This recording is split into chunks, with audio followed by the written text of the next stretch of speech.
안녕하세요. 반갑습니다. 주갈성교회 유형욱 목사입니다. 한 주간 동안 잘 지내셨어요? 9월 첫 주가 되다 보니까 날씨가 많이 선선해졌죠. 오늘 거룩한 주일이 되어서 여러분들하고 같이 이렇게 말씀을 나누게 돼서 너무나 감사하게 생각합니다.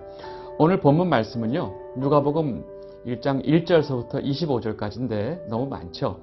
그래서 뒤에 24절, 25절만 좀 먼저 보고 말씀을 나누도록 하겠습니다.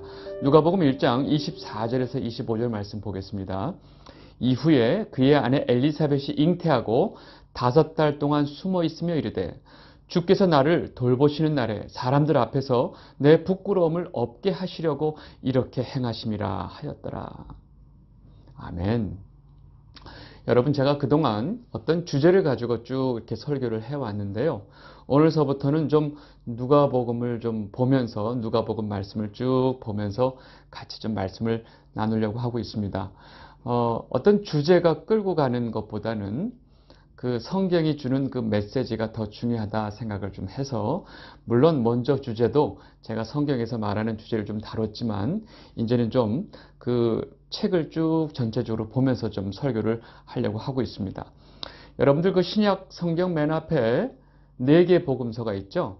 뭐 혹시 다들 아시겠지만 이 4개의 복음서가 얼핏 보면 비슷한 내용들이 많이 반복이 돼요. 그래서 어떤 분들은 아니 반복되는 내용이 이렇게 있는데 왜 4개씩 책이 있냐 라고 자꾸 말하시는 분이 계세요. 이 사실은 4권이 각각의 말하는 포인트랑 중심이랑 내용이 많이 다릅니다. 같은 내용도 어떤 관점에서 보느냐에 따라서 전혀 다르기 때문에 이 4권은요 서로 보완이 되면서 하나님의 아들이시고 또 이 땅에 인간의 몸을 입고 오신 그 예수 그리스도를 가장 잘 균형 있게 이 4개의 책이 보완하면서 설명을 하고 있습니다. 여러분, 오늘 우리 같이 보게 될 누가복음은요, 여러분들 잘 아시겠지만 그 누가는 다른 모든 성경이 유대인들이 쓴 데 비해서 누가는 헬라인이죠. 유대인이 아니에요.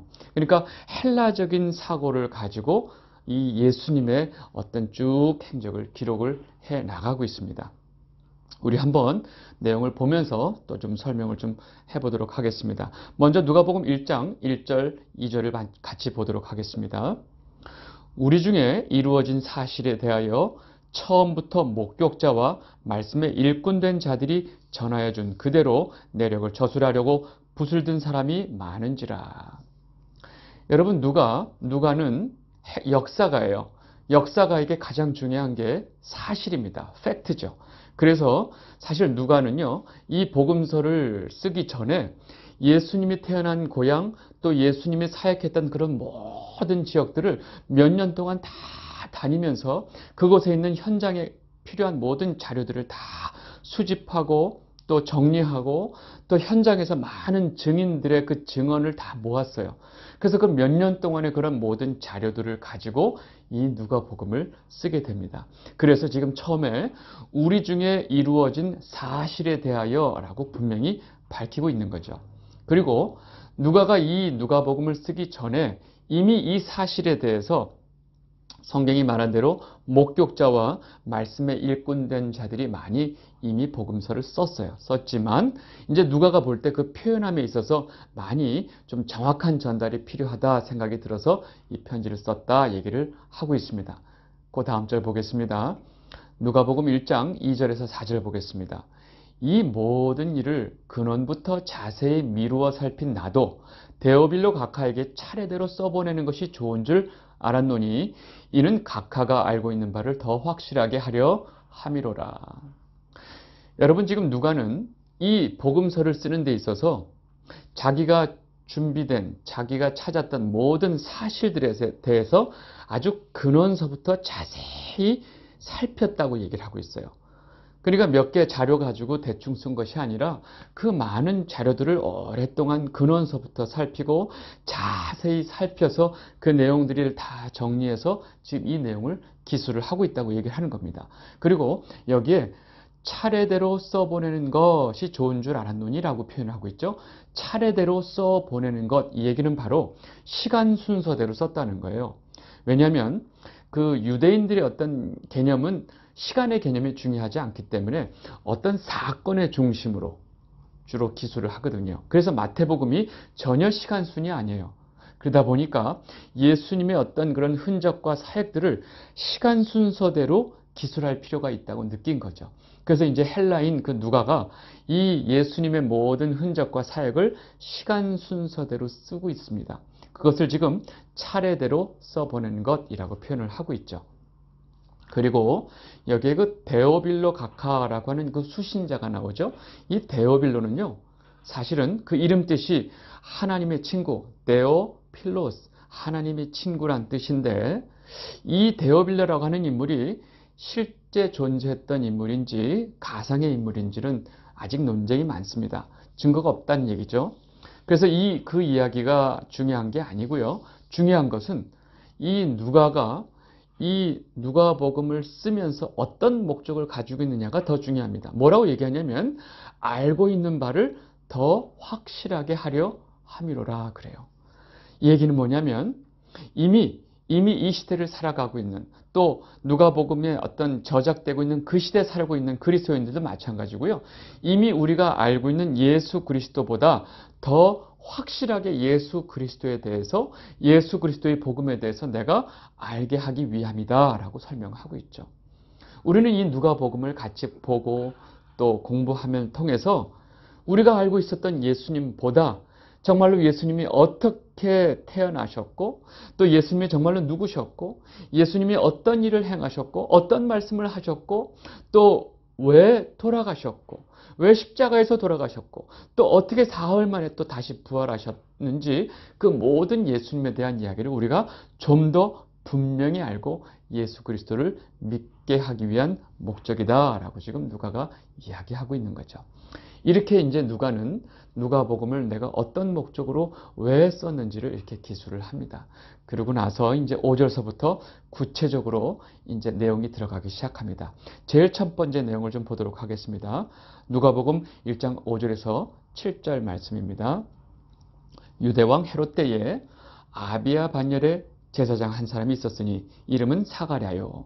그의 아내는 아론의 자손이니 이름은 엘리사벳이라. 이 두 사람이 하나님 앞에 의인이니 주의 모든 계명과 규례대로 흠이 없이 행하더라. 엘리사벳이 잉태를 못하므로 그들에게 자식이 없고 두 사람의 나이가 많더라. 지금 누가복음의 제일 첫 번째로 등장하는 내용은요, 바로 제사장 사가랴와 그의 아내 엘리사벳의 이야기부터 시작합니다. 여러분, 이들이 누군지 아시죠? 바로 세례 요한의 부모님들이에요. 그렇다면 지금 누가는요, 이 복음서의 시작을 세례 요한의 이야기서부터 시작하는 거예요. 그것도 세례 요한이 태어나기 전에 그 세례 요한의 탄생 배경서부터 지금 이 예수 그리스도의 복음서를 시작하고 있습니다. 왜일까요? 바로 이 세례 요한이 예수님의 길을 준비하고 예수님의 길을 예비하는 굉장히 중요한 인물이기 때문에 그렇습니다. 중요한 건 이 세례 요한의 부모님이었던 이 두 사람은 하나님 앞에 굉장히 신실했던 의인이었어요. 성경이 그러죠. 주의 모든 계명과 규례대로 흠이 없이 행하였더라. 놀라운 건 이렇게 하나님 앞에 아주 신실했던 의인이었는데 의인인 이 두 사람에게 자식이 없었고요. 이 두 사람은 나이가 많이 들었다는 겁니다. 여러분, 그때나 지금이나 부모에게 자식이 없는 일은 굉장히 어렵고 힘든 일이에요. 그런데 그 당시에는요, 단순히 그냥 어렵고 힘들었을 뿐만 아니라 그 당시의 사회 문화 특성상 아이를 낳지 못하는 여자에 대해서 아주 특별한 어떤 그 개념이 있었어요. 아이를 낳지 못하는 것은 하나의 저주받은 것이다 라고 여겨졌고요. 당시 그 사회 모든 사람들로부터 어떤 수치와 부끄러움의 대상이 됐다는 겁니다. 여러분, 지금 하나님 앞에 의인이었던 이 세례 요한의 부모님 이 두 부부는요, 당시 그 땅에서 그 마을에서 수치와 부끄러움을 가지고 살아가고 있었다라고 지금 성경이 말하고 있는 것입니다. 여러분, 가끔 성경 속에서 이런 상황들이 많이 나오는데 왜 하나님의 의인이, 하나님 앞에 이렇게 신실했던 의인들이 왜 이 땅 사람들에게 부끄러움을 가지고 살 수밖에 없었을까? 여러분, 지금 사가랴와 엘리사벳을 보면서 누가 생각이 나세요? 그렇죠. 아브라함과 사라가 생각이 나시죠. 그리고 또 그 사무엘의 어머니였던 한나도 역시 이런 수치와 고통 속에서 살았습니다. 여러분, 놀라운 것은 이렇게 이들이 삶 속에서 수치와 고통 가운데 오래 살았지만 그것으로 이들의 인생이 끝난 건 아니에요. 마침내 하나님께서는요, 이들 삶 속의 수치와 고통을 하나님의 영광과 기쁨의 삶으로 다 바꿔주셨으니까요. 여러분, 가끔은 하나님의 뜻을 이루기 위해서 하나님의 백성들, 성도들, 의인들이 때로는 이렇게 수치와 고통의 삶을 살 때가 있습니다. 여러분, 이렇게 의인으로 살아가던 이 두 사람의 삶 가운데 엄청난 일이 생깁니다. 이 제사장이었던 사가랴가 본인의 역할대로 성소에서 그 제사장의 직무를 하는 도중에 갑자기 주의 사자가 나타나는 사건이 생기는 거죠. 누가복음 1장 8절에서 12절 말씀 보겠습니다. 마침 사가랴가 그 반야의 차례대로 하나님 앞에서 제사장의 직무를 행할세 제사장의 전례를 따라 제비를 뽑아 주의 성전에 들어가 분향하고 모든 백성은 그 분향하는 시간에 밖에서 기도하더니 주의 사자가 그에게 나타나 향단 우편에 선지라. 사가랴가 보고 놀라며 무서워하니. 여러분, 지금 이 사건은요, 성경 역사에서 굉장히 중요한 의미가 있습니다. 왜냐하면 이 주의 사자가 나타난다고 하는 것은요, 이 구약의 마지막 선지자였던 말라기 선지자 이후에 400년 동안 400년 넘게 아무런 이런 일이 없었거든요.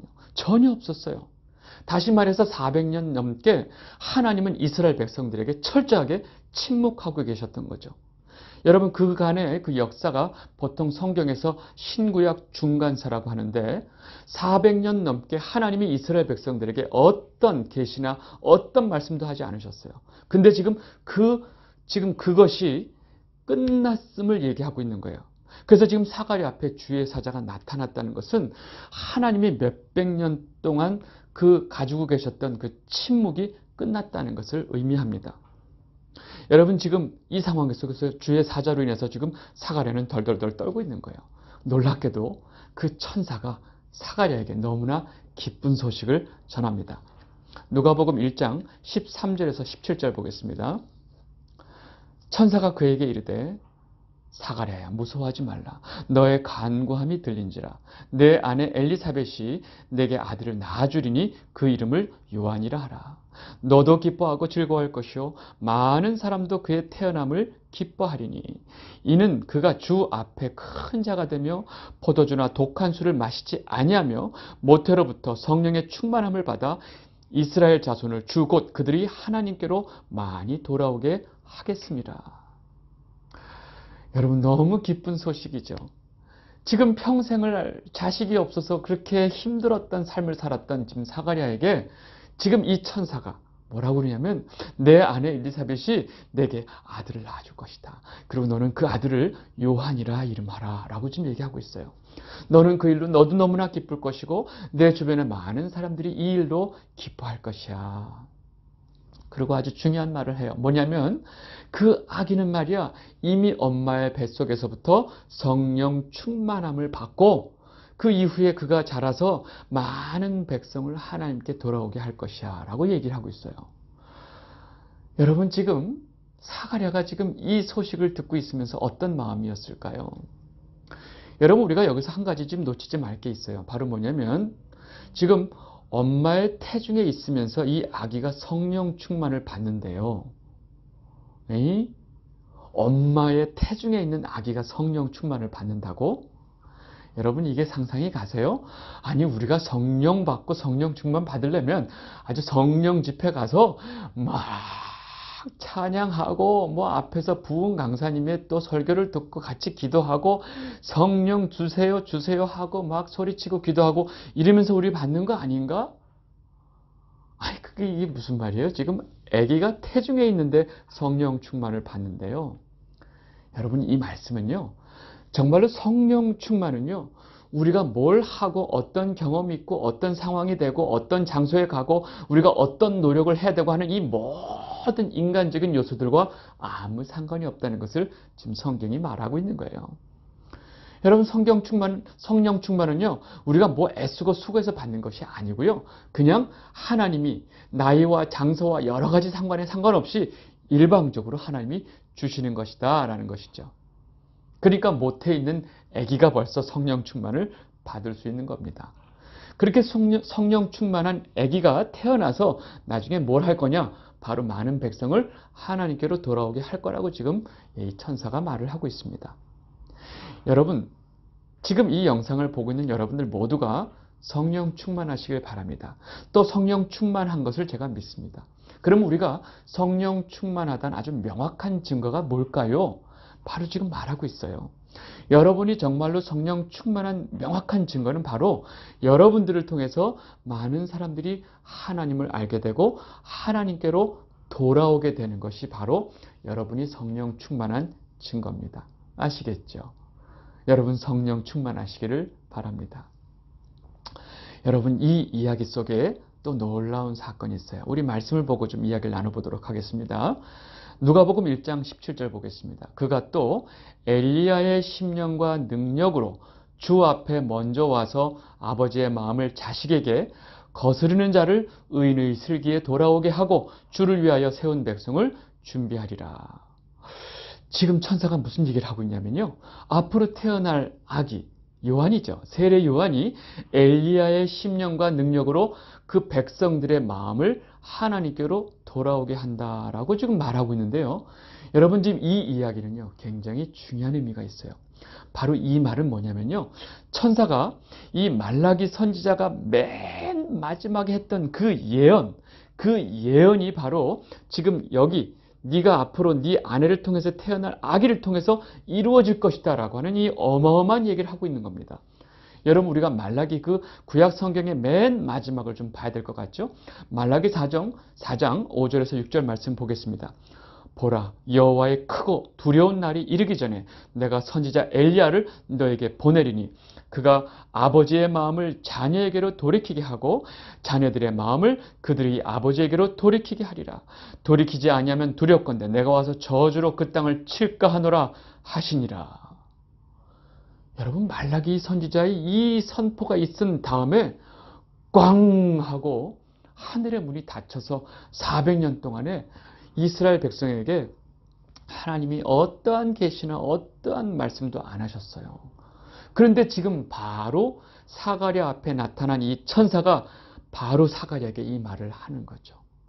그러니까 지금 이 말라기의 마지막 예언이 바로 어떻게 이루어지는지를 지금 누가는 바로 이 상황 속에서 설명을 하고 있는 겁니다. 그 400년의 시간이 흐르고 마침내 그 400년의 시간 동안 이스라엘 백성들은요 어마어마한 혹독한 역사를 보내거든요. 마치 그 역사 속에서 이 나라가 완전히 흔적도 없이 사라질 만한 위기 속에 있다가 지금 현재 로마의 속국으로 간신히 버티고 있는 상황 속에서 지금 이 천사를 통해서 이 사가랴에게 이 메시지를 전해주고 있는 거예요.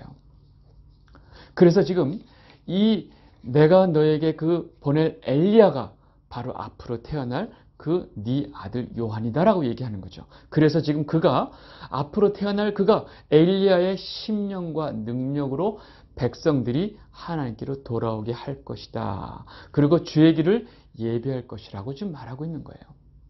여러분 지금 이 누가는요. 이 사건이 구약의 마지막과 바로 연결되고 있는 것을 지금 정확하게 좀 설명하고 있습니다. 여러분 이 이야기를 갑자기 성소에서 나타난 천사가 지금 이야기를 하고 있으니까 사가랴가 얼마나 놀랐겠어요. 지금 놀람이 가시기도 전에 이 어마어마한 소식을 들으니까 사가랴가 듣자마자 막 반가워하고 기뻐했을까요? 아마 그 두려움 속에서 벗어나지도 못하고 천사가 하는 말을 제대로 믿지도 못하고 지금 정신이 없을 거예요. 그러니까 사가랴가 천사에게 이와 같이 말합니다. 누가복음 1장 18절에서 20절 말씀이에요. 사가랴가 천사에게 이르되 내가 이것을 어떻게 알리오? 내가 늙고 아내도 나이가 많으니이다. 천사가 대답하여 이르되 나는 하나님 앞에 서 있는 가브리엘이라. 이 좋은 소식을 전하여 내게 말하라고 보내심을 받았노라. 보라 이 일이 되는 날까지 내가 말 못하는 자가 되어 능히 말을 못하리니 이는 내가 내 말을 믿지 아니함이거니와 때가 이르면 내 말이 이루어지리라 하더라. 여러분, 이렇게 두려워서 떨고 지금 그 천사가 하는 말에 대해서 지금 정신이 없는 사가랴에게 천사가 말해요. 나는 하나님께 보내심을 받은 이 좋은 소식을 너에게 전해주려고 온 가브리엘 천사다. 그리고 너희는 앞으로 그동안 그 자식이 없으면서 고통받는 것으로 인해서 지금 날마다 너희들이 간구인 거 내가 다 알아. 그런데 그 간구로 인해서 하나님 너희들에게 응답하셨지만 단순히 너희들에게 자식이 생길 거라고 하는 그 소식이 아니라 400년 동안 하나님께서 그 약속하셨던 그 말라기 선지자의 예언을 너희를 통해서 이루려 하십니다. 라고 지금 그 응답을 주신 거예요. 여러분, 이 내용을 누구보다도 사가랴는 잘 알고 있었어요. 그 사가랴 자신은요, 그냥 자식 하나 달라고 간구했을 뿐인데 자신에게 주시는 이 자식이 자기 민족에게 400년 동안 하나님의 약속하신 그 약속의 성취가 이루어지는 거죠. 여러분, 이 상황을 사가랴가 어떻게 받아들일 수 있었을까요? 정신이 없었겠죠. 예. 여러분, 하나님이 우리에게 하시는 일은요, 항상 우리의 기대, 우리의 상상, 우리의 바람을 훨씬 넘었습니다. 완전히 뛰어넘죠. 여러분, 우리는 이 사실을 꼭 알고 있어야 돼요. 여러분, 그리고 사가랴에게 천사가 이런 모든 메시지를 전한 이후에 마침내 그 아내 엘리사벳이 임신을 하게 되죠. 그리고 그 엘리사벳이 이 고백을 하게 되는 거죠. 누가복음 1장 24절에서 25절 말씀 보겠습니다. 이후에 그의 아내 엘리사벳이 잉태하고 5달 동안 숨어 있으며 이르되 주께서 나를 돌아보시는 날에 사람들 앞에서 내 부끄러움을 없게 하시려고 이렇게 행하심이라 하더라. 여러분, 엘리사벳은요, 하나님 앞에 흠이 없는 의인이었어요. 그죠? 그런데 그녀는 평생을 그 자식을 낳지 못하는 그 온갖 수치와 부끄러움을 가지고 살았어요. 그리고 그 부끄러움 속에서 그것을 감당했어야만 했어요. 근데 지금 하나님께서 이 모든 수치와 굴레를 씻겨주고 계신다는 사실을 이 엘리사벳이 깨달은 거죠. 여러분, 처음에는요, 엘리사벳이 지금 나이가 많아서 어떻게 보면 손주 볼 나이에 갑자기 자기가 임신을 하게 되니까 당황하기도 하고 좀 쑥스럽기도 하고 좀 우리나라 표현으로 좀 남사스럽기도 하고 해서 처음에 5달 동안은 사람들의 눈을 피해서 숨어 있었죠. 그런데 이 모든 것이 하나님의 계획인 것을 알고 이 하나님의 엄청난 뜻을 통해서 자기가 임신했다는 사실을 알고 엘리사벳은 당당하게 그 모든 부끄러움에서 자유롭게 나오게 되고 오늘 이와 같이 그 입술 가운데 고백이 있는 거죠. 주께서 나를 돌아보시는 날에 사람들 앞에서 내 부끄러움을 없게 하시려고 이것을 내게 행하셨다라고 고백을 하는 거죠. 여러분, 이 영상을 보고 계신 주갈성 성도 여러분, 여러분들은 어떤 수치와 부끄러움을 가지고 사세요? 그런 거 없으세요? 여러분 아마 있을 거예요. 나는 왜 하나님이 이런 부끄러움과 이런 수치를 가지고 살게 하셨지? 하는 것이 항상 여러분들 삶 가운데 있었을 거예요. 여러분, 확실한 건 그 여러분들이 가지고 있는 그 부끄러움과 수치를 하나님께서 완전히 없애주시는 그날이 반드시 있다는 겁니다. 그리고 단순히 그 수치와 부끄러움을 없애주시는 것이 아니라 그것을 하나님의 영광으로 완전히 덮어주신다는 거죠. 여러분, 우리는 그것을 분명히 알고 있어야 하고요. 거기에 대한 믿음을 가지고 살아야 합니다. 여러분, 우리는 우리 삶 가운데 내가 어떤 수치와 어떤 부끄러움을 가지고 있느냐 하는 것을 붙들고 살면 안 돼요. 여러분, 우리는 나를 자랑 삼아 살기 위해서 산다면 이것이 너무나 수치스럽고 너무나 힘들겠죠. 근데 우리는 나를 자랑 삼아 사는 사람들이 아니고 바로 예수 그리스도를 자랑 삼아 사는 성도이기 때문에 그렇습니다. 여러분, 나의 부끄러움과 수치를 내어버리시고요. 복음을 자랑 삼고 또 예수 그리스도를 자랑 삼아 사시면 우리 가운데 어떤 부끄러움도 더 이상 부끄러움이 될 수가 없습니다. 왜요? 우리는 하나님의 백성이고 하나님의 자녀이고 하나님이 택하신 거룩한 성도이기 때문에 그렇습니다. 여러분, 이번 한 주도 하나님의 자녀로 아주 당당하게 예수 그리스도를 자랑 삼아 사시기를 바랍니다. 오늘은 여기까지 하도록 하겠습니다. 감사합니다.